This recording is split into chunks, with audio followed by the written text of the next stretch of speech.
지금 마리아가 한 14살에서 16살 사이 아직 어린 티네이저입니다. 그런데 그 당시 풍습으로는 그렇게 결혼을 했습니다.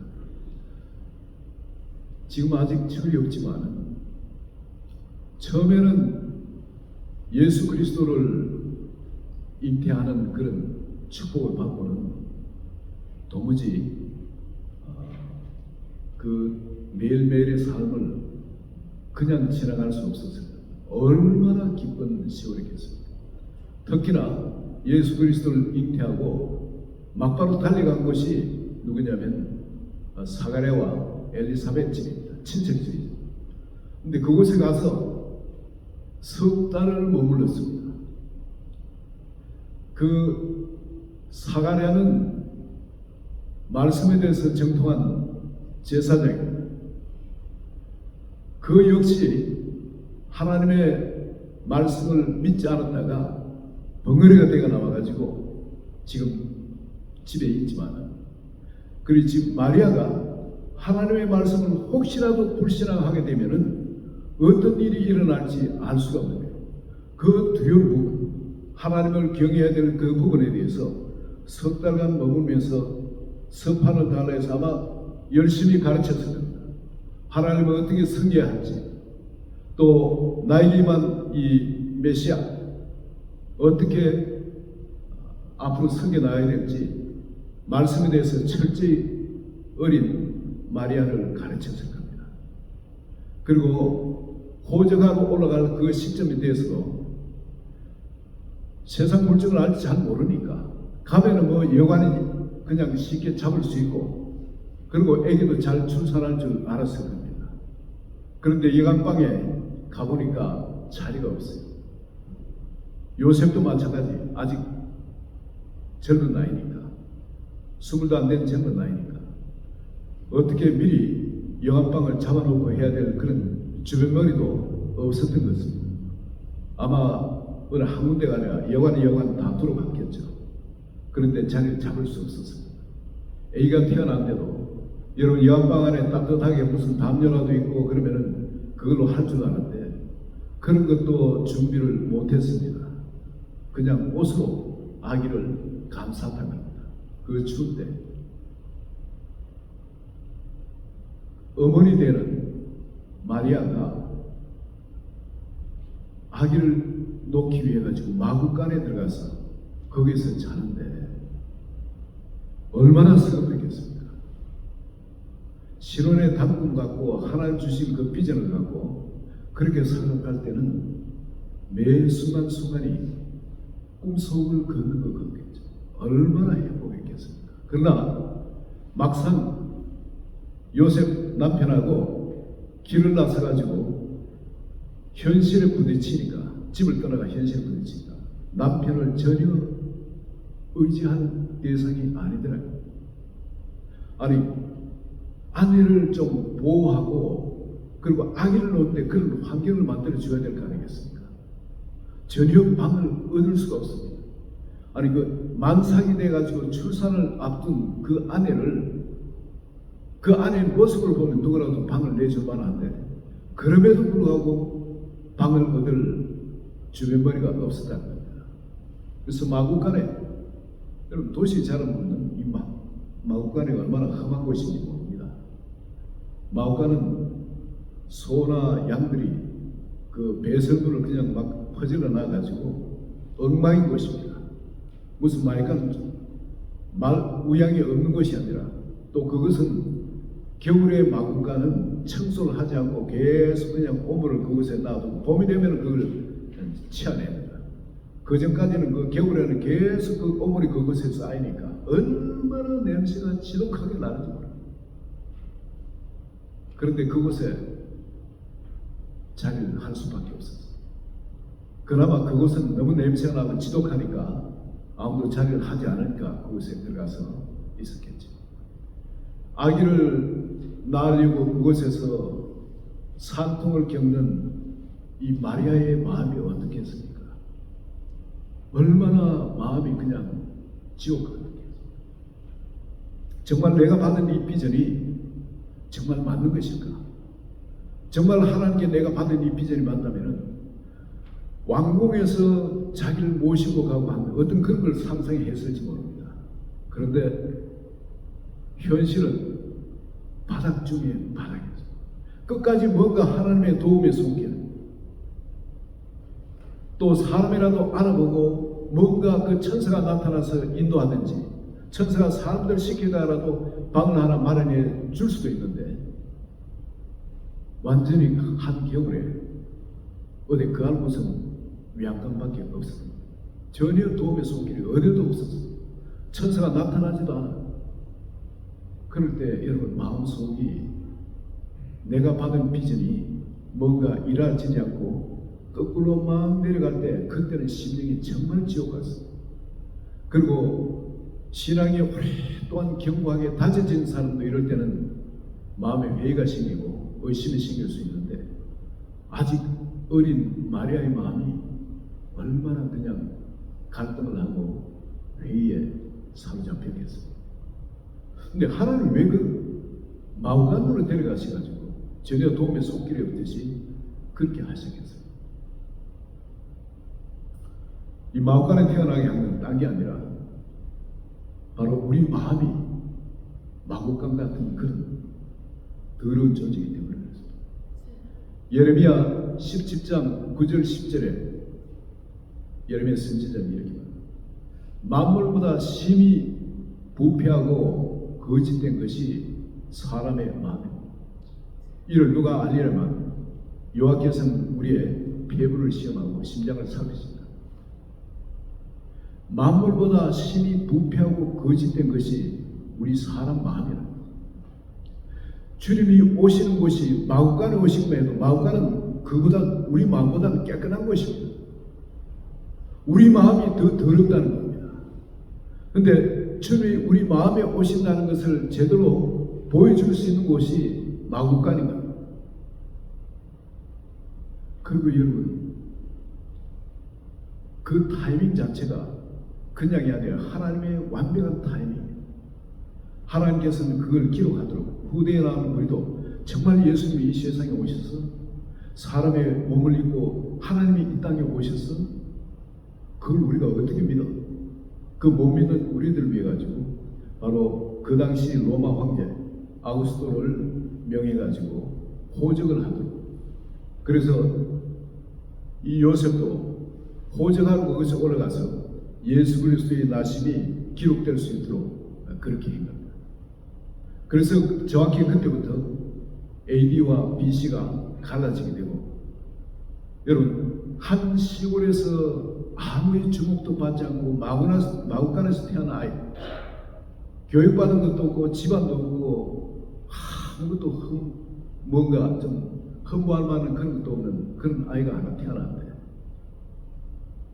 33년 후에 불과 그가 한 30살부터 3년간 공생의 사역을 했는데 그 사역 때문에 로마의 황제들과 수많은 대관 고장들도 모든 사람이 그의 앞에 무릎을 꿇고 나의 하나님, 나의 주십니다.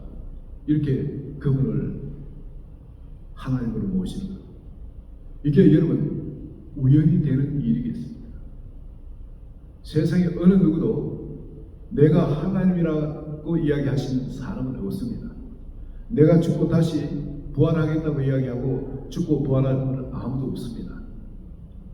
예수 그리스도께서만이 내가 바로 이 세상에 오는 하나님이라 말씀하시고 성경에 예언한 360몇 군데 그 예언들을 전부 다 완성시키면서 언제 태어날 것이고 어느 곳에 태어날 것이고 누구의 자손으로 태어날 것이며 어떤 일을 하다가 누구한테 죽을 것이며 어떻게 또 죽을 것이며 그 십자가 형하는 건 존재하지도 않았는데 그 예언될 때는.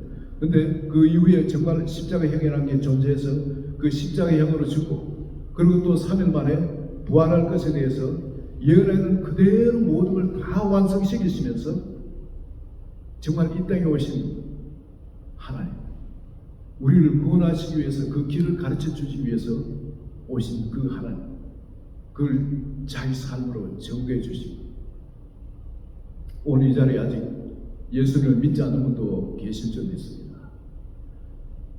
우리가 예수를 믿지 않는 이유는 믿을 수가 없기 때문에 안 믿는 거예요. 우리가 나빠서 안 믿는 것이 아니라 아무리 내가 생각해도 예수님을 나의 구세주로, 나의 왕으로, 나의 하나님을 모신다는 것은 이게 우리한테는 이 본질상 이걸 맞지도 않습니다. 우리가 내 인생의 주인이 되고 내가 왕이 되어야 되지, 다른 누가 왕이 되어서 나한테 명령한 대로 내가 살아야 된다, 내 인생에 내 주인이 바뀐다, 이건 우리한테 체질상 맞지도 않습니다. 그렇지만은 여러분, 지금까지 살아오면서 모든 것이 다 행복했습니까?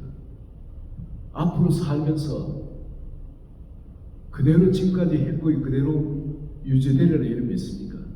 근데 우리가 생각하는 이 행복하고는 전혀 다른 차원의 영원한 생명과 하나님 나라와 구원이라 말하는 그 패키지, 하나님의 종합 선물이 있다는 걸, 이걸 모르는 한은 우리는 이 세상에 아무리 잘 살고 행복하게 산다 하지만 실패한 불행한 사람입니다.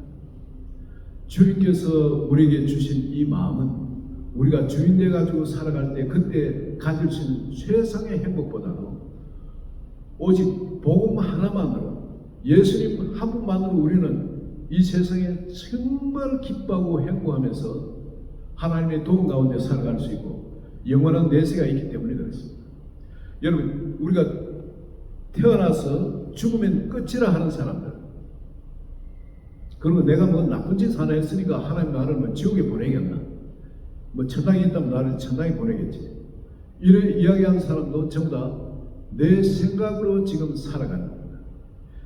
하나님의 기준이 있는 거예요. 그래서 하나님께서 이 세상에 오셔서 자신이 하나님인 걸 증거해 주시고 이 성령을 우리에게 주신 겁니다. 그 기준을 우리에게 주시고 그 기준대로 살 때 어떻게 우리가 구원받을 수 있으며 또 하나님이 우리에게 베풀어 놓은 이 엄청난 축복이 어떤 건지 우리가 알 수 있는 겁니다. 이 세상에 이런, 여러분, 마리아가 경험했듯이 하나님께로부터 그런 비전을 받았을 때는 천당 같았어요. 그런데 조금 바뀌어가지고 자식을 낳았는데 바로 그곳에 정말 마구간에 가서 아기를 출산해야 되니까 천사가 돕지도 않고 어느 누가 도와주는 사람도 없고 그런 자리에 들어가니까 마음이 그냥 지옥 바뀌어버려요. 지옥. 우리의 마음은 그래요. 뭔가 괜찮은 것 같으면 행복한 것처럼 보이는데 우리 삶에 좋은 일이 계속 있는 것이 아닌 겁니다. 우리가 구원받는다는 것은 우리 영혼이 구원도 받지만 우리의 혼도 구원을 받도록, 우리 육신도 영혼 육이 온전히 하나님한테 구원받도록 하나님이 우리를 불러주신 겁니다. 어떤 상황에도 바뀌지 않을 수 있는, 어떤 상황에도 우리는 행복하고 기뻐할 수 있는, 이것은 뭐 때문이냐면 예수 그리스도 구세주가 우리 마음 가운데 계실 때 우리는 그런 자리에 들어갈 수 있는 겁니다. 마리아가 아기를 틀고 할 때 그 정말 흉악한 냄새의 그 마음간에서 그렇게 아기를 낳을 때 정말로 마음이 지옥 같았을 겁니다. 하나님이 자기를 버린 거고, 그리고 이 비전도 자기한테 이제 끝난 거고, 그런데 아기를 출산하고 나니까 갑자기 이상한 일이 생깁니다. 아기가 탄생되고 나니까 모든 환경이 바뀝니다. 누가 찾아옵니까? 동방 박사들이 찾아옵니다.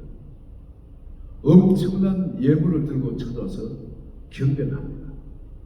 예수님한테 경배하는데 아기를 안고 있는 자기가 같이 경배를 받게 되지. 아기를 안고 있기 때문에, 아기를 낳고 안고 있기 때문에, 그 단지 그 이유 때문에 자기가 평소에 어떤 사람과 상관이 없는 거예요.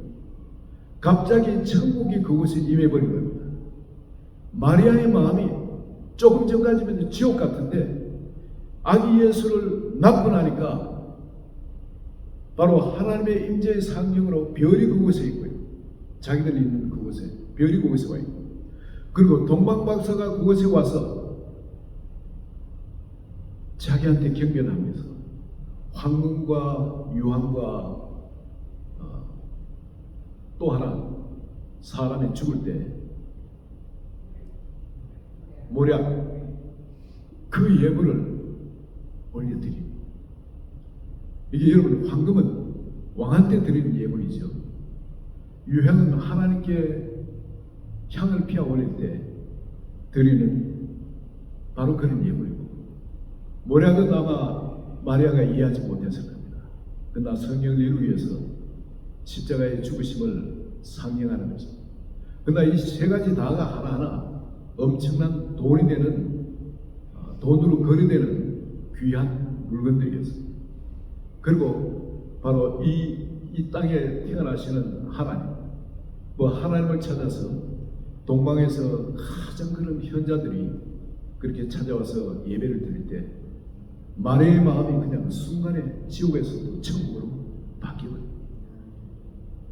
외부 환경에 때문에 마리아가 그렇게 마음이 바뀐 겁니다. 그러나 하나님은 바뀐 적이 없어요. 그대로예요. 하나님은 마리아에게 이 세상에 태어난 그 메시아에 대한 예언을 천사를 보내서 확증을 시켜줬죠. 이전에 바로 그런 확증을 받자마자 그는 사가랴와 엘리사벳한테 달려갔습니다. 달려가서 그곳에 가보니까 자기가 잉태했는지도 자기도 모르고 있어요. 천사의 말은 있었지만 몸에 아무 표시가 없으니까. 그런데 엘리사벳은 잉태 못한 줄 알았는데 가보니까 배가 불러가지고 6개월이나 되어 있습니다. 그리고 성령의 감동으로 내 주의 어머니가 내게 나오니 이 어찌된 일인가? 그 입에서 어찌 그런 말이 나올 수 있겠습니까? 내 주의 어머니의 말은 내가 지금 마리아가 메시아를 잉태했다는 이야기입니다. 내 주의 어머니가 내게 나온다. 이건 하나님께서 깨닫게 해주지 않으면 절대 이 일을 알 수가 없는 거예요. 마리아 속에 이미 예수 그리스도께서 잉태되어 있다는 것, 이걸 세상 누가 합니까? 마리아의 어머니도 모르고 남편도 모르고 자기도 지금 모르고 있어요. 말만 들었을 뿐이지. 그런데 그 천사의 말을 듣고 엘리사벳이 쫓아가니까 엘리사벳이 자기한테 바로 그 이야기를, 내 주의 어머니가 내게 나온다. 바로 그것에 엄청난 그 증거가 그것이 있는 겁니다. 그뿐입니까? 바로 잉태되지 못한 그 엘리사벳이 천사의 말대로 잉태내가 지금 그 사람들 앞에 혹시라도 유산하면 덕이 안 되니까 감추고 있었는데 그것을 자기가 눈으로 볼 수 있게 되고, 그리고 그가 잉태될 때 바로 이 예수 그리스도를 섬기기 위해서 먼저 온 요한, 세례 요한을 잉태했다는 그 이야기를 또 듣게 됩니다. 어떻게 그 천사가 사가랴한테 그 이야기를 했고 또 그 말을 믿지 않으니까 자기가 어떻게 벙어리 됐지, 그 이야기를 들을 때 이 마리아가 집을 가지 않았습니다.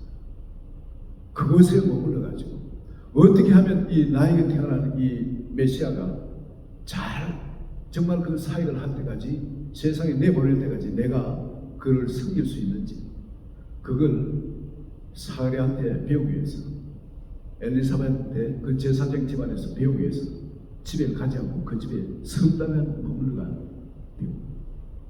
바로 이런 기억들이 다시 새어났을 겁니다. 왜?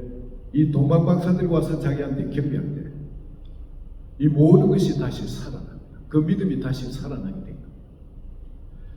여러분, 하나님께서 우리에게 이 일을 하실 때 보면은 천상계의 영계를 움직이십니다.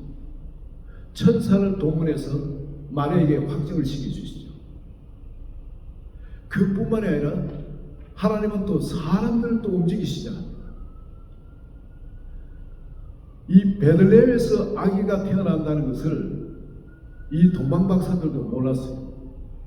별의 인도를 따라가지고 어디로 갔냐면은 예루살렘으로 들어갔습니다. 그 예루살렘에 들어가니까 성이 그냥 소동이 났어요. 막 난리 폭설이라. 그래서 그게 학자들이, 서기관과 제사장 또 학자들이, 모든 사람들이 정말 그런 메시아가 어디에 태어나겠냐, 이들이 그게 성경을 갖고 연구해서 이것은 베들레헴에 난다. 그 모든 사람이 메시아가 어디에 태어난다는 걸 다시 확인시켜 줍니다. 그때야 사라졌던 별이 다시 이 동방 박사들 앞서 베들레헴으로 인도를 합니다. 그 말은 뭐냐면 그 성에 있는 모든 지식인들을 전부 다 동원해가지고 예수 그리스도께서 태어날 곳을 정확히 다시 지적을 해줬다. 하나님 그 사람들을 사용하시고, 그리고 동방 박사는 자기들이 그것이 어딘지 모르지만은 별의 인도를 따라가지고 가니까 바로 그것이 별이 머문 곳에 아기가 태어나게 됩니다. 하나님은 사람들을 움직이세요. 그리고 그 도시 사람들을, 베들레헴 사람을 다 모시고 오기 원했는데, 추가해 주기를 원했는데 아무도 나서는 사람 없어요. 예수 그리스도의 구세주에서 어디서 태어난다는 걸 알면서도, 지식적으로는 아는데 아무도 행동으로 그를 축하해 주러, 나의 구주로 받으러 베들레헴에 오는 사람이 없었어요. 그래서 하나님은 어떻게 하셨느냐, 목자들, 그 당시 가장 천대받고 무시받고 초청받지 못하는 그 사람들한테 가서 온 백성에게 미칠 큰 기쁨의 좋은 소식을 전한다고 가보라고 합니다. 정글은 뭐냐면 말구유에 어린 아이가 태어나 있을 것 같아요. 그것이 바로 정글. 근데 이 목자들이 생각할 때 메시아가 오면 왕궁에 태어나야 되겠죠. 아니면 다이아몬드 수저, 금 수저로 태어나야 되겠죠. 근데 어떻게 흙수저 같은 자기들 모습으로 온단 말입니까? 자기들이 흙수저면 자기 자식 나도 말구유에 그렇게 놓지는 않거든요. 자기보다 더 못한, 이건 뭐 흙수저보다 더 못하면 무슨 수저라 그래야 되겠습니까? 그런 수저로 오시는 구세주, 이건 도무지 이상해. 이 말도 안 되는 소리. 그래, 한번 가보자. 그 사람들 양 한 마리 잃어버리면은 자기 재산이 엄청 큰 걸 잃어버린 사람. 그래서 밤에도 그걸 지키는 사람인데 그걸 다 내려놓고 구세주를 정말 그렇게 태어난지 공연하러 다 하더라. 천사들이 나타나 같이 합장하고 워낙이 대단하게 하니까, 방금 우리 소프라노, 테너, 베이스 해서 우리 세 분이 찬양을 해주신 것처럼 이런 찬양과 배척할 수 없이 너무 훌륭한 찬양이에요. 천사들이 또 모여가지고 이 목자들한테 찬양을 하니까 그 찬양이 또 얼마나 영광스럽고 또 아름다웠겠어요. 너무나 막 혼이 반쯤 빠져나가겠죠. 두려워하는데 두려워하지 말라고 천사들이 말하면서 그런 찬양을 했어요. 그래서 이들이 보러 갔는데 정말 뛰어난 겁니다. 그래서 그걸 마리아한테 이야기를 했더니 다른 사람은 뭐 그런가 하는데 마리아는 그것을 조용히 받았어요. 마음에 다시 곰곰이 그 말씀을 생각합니다. 여러분, 일어나는 이 모든 것, 이것이 뭐냐면은 딴 사람도 딴 사람이지만 마리아한테, 그 아기를 키울 마리아한테 절대 변개치 않는 정으로 그게 임하는 겁니다. 여러분, 정말 지옥 같은 마리아의 그 마음이 바로 구세주 오셨으니 확인되니까 외부 환경은 변화된 것이 없습니다. 여전히 냄새나는 마구간입니다. 여전히 추워요. 그런데 마음은 지금 천국이 되어버립니다. 왜 그렇습니까? 결코 변할 수 없는 저그들이 자기 눈앞에 있지 않습니까? 바로 제가 메시아를 출산했다. 바로 하나님과 함께 임재 가운데 내가 살고 있다. 이 영광스러운 이 영광이 자기한테 임해버립니다. 세상에 가장 똑똑한 현자들, 이들이 멀리 동방에서부터 와서 자기한테 엎드려 경배하며 예물을 올려드립니다. 어느 임금도 이런 경배를 받지 못하지 않습니까? 내가 메시아를 안고 있기 때문에, 메시아를 품고 있기 때문에 이런 경배를 받는 존귀한 자가 되고 있다. 여러분, 지금 우리 이 자리에 계신 한 분 한 분, 내 지금 현재 살고 있는 환경은 마구간 같은 환경일 수도 있습니다. 전혀 앞에 소망도 없고 여전히 춥고 냄새나고 그런 환경일 수도 있습니다. 정말 인간적인 눈으로 봤을 때는 길이 없는 그런 환경일 수도 있습니다. 그런데 내가 예수 그리스도를 품고 있는 한, 그분을 내가 모시고 있는 한, 나의 왕으로 모시고 나의 하나님을, 나의 주인으로 모시고 있는 한은 내 인생을 이제 하나님이 책임지십니다. 마리아의 삶을 천군 천사가 지키고 보호하시면서 그를 일국의 왕이, 헤롯 대왕이 군사를 보내서 그 베들레헴에 있는 모든 아이들, 2살 아이를 다 죽이는 그런 사륙을 벌리더라도 천사가 그를 지켜가지고 보호해 주십니다. 여러분, 그에게는 이미 주님이 주신 황금이나 유형과 모략 같은 이동하면서 현금화할 수 있는 그런 재산이 그의 손에 들려져 있습니다. 어디 가든 간에 부족함이 없게끔 하나님이 일해 주십니다. 우리 한 분 한 분 이 자리에 계신 분도 역시 마찬가지입니다. 우리가 예수 그리스도를 부모님 이상 주님은 우리를 그냥 버려두지 않습니다. 이제 우리가 우리 인생을 책임지는 그런 삶이 아니라 주님이 우리를 책임지는 그 인생이 되어버린 겁니다. 왜냐하면 예수 그리스도를 우리가 품었기 때문에, 예수 그리스도를 모시고 있기 때문에 그렇습니다. 그분이 이제 우리 인생이 아니라 우리 인생의 비전을 그분이 붙들고 살기 때문에 그렇습니다.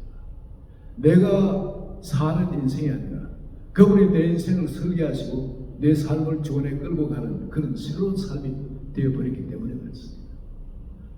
여러분, 환경이 전혀 바뀐 것이 없는데도 이제 하나님의 그 임재, 그 가운데 부어주신 신령한 기쁨과 세상 어느 것도 묵을 수 없는 그 자유함, 그리고 평강, 그리고 쌓아놓은 은혜가 열려지는 그런 새로운 삶이 되어버립니다. 우리에게 나타난 우리가 복의 근원, 아브라함을 복의 근원으로 불러주셨죠. 우리 믿음의 자손들은 전부 다 복의 근원. 우리 때문에 다른 사람들이, 주변 사람들이 복을 받게끔 하나님 우리를 그렇게 만드셨어요. 아브라함이 너는 복이 될지라, 너는 복의 근원이라. 하나님 반의 복의 근원인데 그 복의 근원이 될 수 있도록 그 통로가 되어버리기 때문에 우리 때문에 사람들이 복을 받게끔 된 겁니다. 이 엄청난 이 축복의 자리를 많은 사람들은 예수 믿는다면서 놓쳐버리고, 이 복을 알아버린 사람들, 내가 지금 누구를 모시고 있는가를 알아버린 사람들, 여러분, 다윗처럼 내가 하나님께 구하는 단 한 가지 그 하나, 여호와의 전에 거하며 주님을 사모하며 여호와의 평강을 앙망하며 주를 사모하는 겁니다. 주님을 항상 주님의 모습을 바라보면서 주님을 닮아갑니다. 그분의 뜻이 순간순간 나를 통해서 나타나는 그 삶, 그보다 더 행복한 삶은 없는 겁니다. 그보다 더 깊은 삶은 없는 겁니다. 왜냐하면 그분은 항상 가장 좋은 길로 우리를 인도하실 걸 알기 때문에, 모든 것을 합력하여서 선을 이루실 것을 알기 때문에 더 이상 우리는 아웅다웅할 것도 없고, 더 이상 우리는 절망할 것도 없고, 더 이상 우리는 괴로워할 것도 없는 겁니다. 눈앞에 아무리 지금 마구간 같은 그런 환경이, 그런 냄새나는 환경이, 그런 절망이 눈앞에 보이고 의지할 대상인 남편이 절대 의지할 수 없는 그런 존재인 것이 드러나버린 그런 상황이 다가온다 할지라도, 우리에게 임한 이 바로 내가 품고 있는 예수 그리스도, 나에게 임한 왕이신 예수 그리스도, 이분 때문에 내 심령에는 소망으로 가득 차는 겁니다. 이분 때문에 평강이 나에게는 샘솟듯 솟게 되어지는 겁니다. 이분 때문에 세상이 알지 못한 신령한 기쁨이 우리 마음을 주장하게 되는 겁니다. 여러분, 이미 그분은 우리를 한 분 한 분을 주님의 그 영광 가운데 우리를 불러주셨어요. 그 종교의 자리로 우리를 불러주셨어요. 그분의 그 권능에 우리를 통해 역사하는 자리로 우리를 불러주셔서 우리를 이미 복에 거는되는 자리, 하늘에 속한 모든 신뢰한 복을 이미 우리에게 주신 그 자리로 불러주신 겁니다. 우리는 아무것도 갖고 있지 않아도 남들 볼 때 그렇게 정말 깔볼 수 있는 그런 자리에 있다 할지라도 우리는 어떤 우겨삼을 당하는 그런 자리에 있다 할지라도 우리는 그렇게 되지 않는 것이 우리와 함께 하신 그 주님이 하나님이기 때문에 그렇습니다. 우리의 인생을 이제 그분의 비전대로 붙들고 끌고 나가기 때문에 그렇습니다. 여러분, 이제 우리는 우리가 가진 이 복음, 예수 그리스도를 영접하기만 하면 이 세상에 줄 수 있는 것과 전혀 다른 영원한 그 행복의 삶, 이 복음의 주인공이 되도록 하는 이런 놀라운 축복을 이미 한 분 한 분 받는 겁니다.